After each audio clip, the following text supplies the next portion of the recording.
এবার মনে হয় খুলবে আয়নাঘরের জট। সাধারণের কাছে উন্মুক্ত হবে অমানবিক আর রহস্যময় এ ঘরগুলোর আদ্যপান্ত।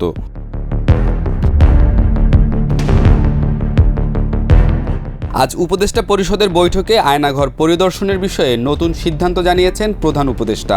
তিনি দেশি বিদেশি মিডিয়া সহ আয়নাঘর পরিদর্শনে যাবেন বলে জানান। প্রধান উপদেষ্টার প্রেস উইং এ বিষয়ে গণমাধ্যমকে নিশ্চিত করেছেন।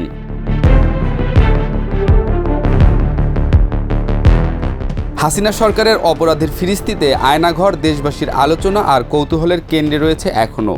পতনের পর আয়নাঘর সম্পর্কে নানামুখী আলোচনা বহাল থাকলেও তা পরিদর্শনে একেক সময় একেক রকম সিদ্ধান্ত জনমনে যে অস্থিরতার তৈরি করেছিল তার অবসানের সম্ভাবনা প্রকট হচ্ছে।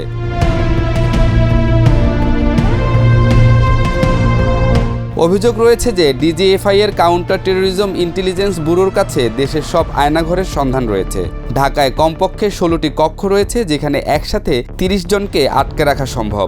ঢাকার আয়নাঘরগুলোর অবস্থান স্পর্শকাতর এলাকায় বলেও ধারণা করা হয়।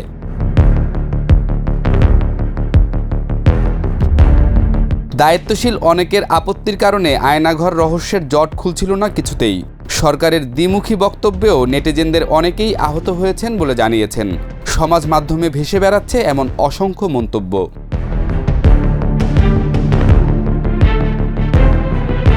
রমজানে দ্রব্যমূল্য স্থিতিশীল রাখার বিষয়েও উপদেষ্টা পরিষদের সভায় আলোচনা হয়। টিসিবির মাধ্যমে পণ্য পরিবহন, ব্যাপক হারে আমদানি ও সুষ্ঠু সরবরাহ নিশ্চিত করা নিয়ে আলোচনা হয়েছে বলেও জানা যায়।